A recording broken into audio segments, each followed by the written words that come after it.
Mesdames, Messieurs, ce fut un honneur immense pour moi d'être à la tête de ce département que j'ai découvert et que j'ai profondément aimé. Je l'ai dirigé avec responsabilité, humilité et détermination. J'ai été aidé dans cette tâche par des hommes et des femmes compétents, engagés et loyaux. Ensemble, nous avons travaillé sans relâche pour répondre aux missions qui nous étaient prescrites dans la feuille de route gouvernementale. Vous comprenez toute la charge émotionnelle qui m'envahit au moment de les quitter. Mais je pars avec le sentiment du devoir accompli et la fierté d'avoir pu porter des combats majeurs au service de l'intérêt général. Monsieur le ministre, je ne suis pas en train de dire qu'il n'y a point de défis ou de difficultés dans ce département, mais simplement que nous avons porté notre pierre à l'édifice qui vous permettra à vous et à d'autres de construire dessus.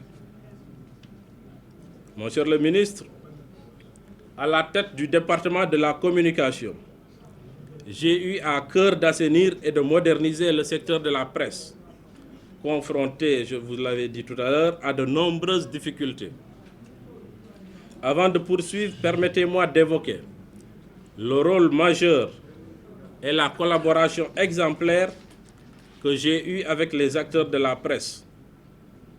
J'en profite pour magnifier l'engagement de tous les acteurs de la profession. Engagement sans détour ni posture, tout aussi fort, aussi déterminé que celui du gouvernement. Cette franche collaboration a permis d'enregistrer des avancées majeures dans ce secteur. Je citerai en particulier la finalisation des textes d'application du Code de la presse, qui constitue une étape importante du processus d'assainissement du secteur, de développement des médias, mais surtout de la régulation. En effet, l'année 2018 est marquée par un certain nombre de réalisations, notamment le projet de loi portant création de la Haute Autorité de régulation de la communication audiovisuelle, qui doit remplacer le CNRA, qu'on appelle ARCA, qui est terminée et transmise au secrétariat général du gouvernement. Le projet de décret portant organisation et fonctionnement du Fonds d'appui et de développement de la presse, finalisé et transmis au secrétariat général du gouvernement, qui doit remplacer l'aide à la presse. Le projet d'arrêté relatif aux modalités de communication des tirages et des résultats des ventes des organes de presse écrites, qui est aussi achevé et transmis au secrétariat général du gouvernement. Le projet d'arrêté relatif aux attributions et au fonctionnement de la commission de validation des acquis de l'expérience, transmis à la primature. Le projet de décret sur les minima requis pour la formation des journalistes et techniciens des médias et les obligations et avantages des entreprises de presse, validé et transmis au secrétariat général du gouvernement. L'adoption des statuts de TDS SA, la télédiffusion du Sénégal.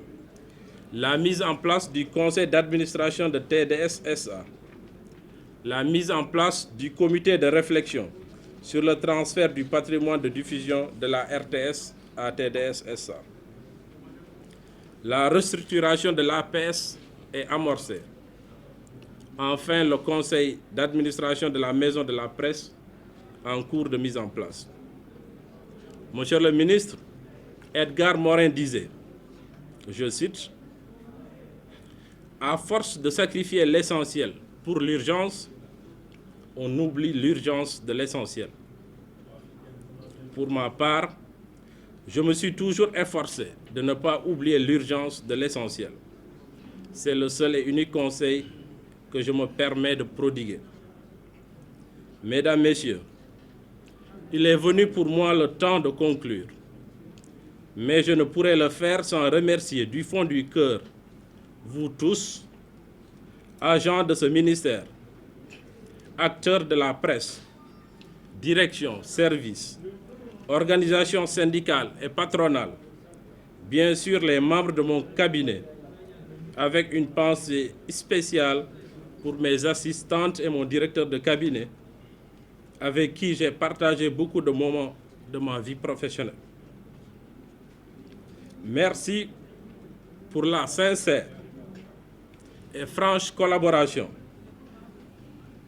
Merci pour votre engagement à mes côtés. Merci pour la loyauté. Merci, merci, merci.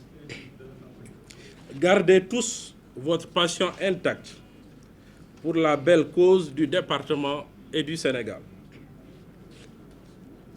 Enfin, philosophe ce matin, j'aimerais terminer par cette belle pensée d'Alphonse de Lamartine qui dit « L'homme n'a point de port, le temps n'a point de rive, il coule et nous passons. Nous passons et le Sénégal restera toujours. L'important, c'est de lui laisser un peu de soi-même. » Bonne chance, Monsieur le ministre.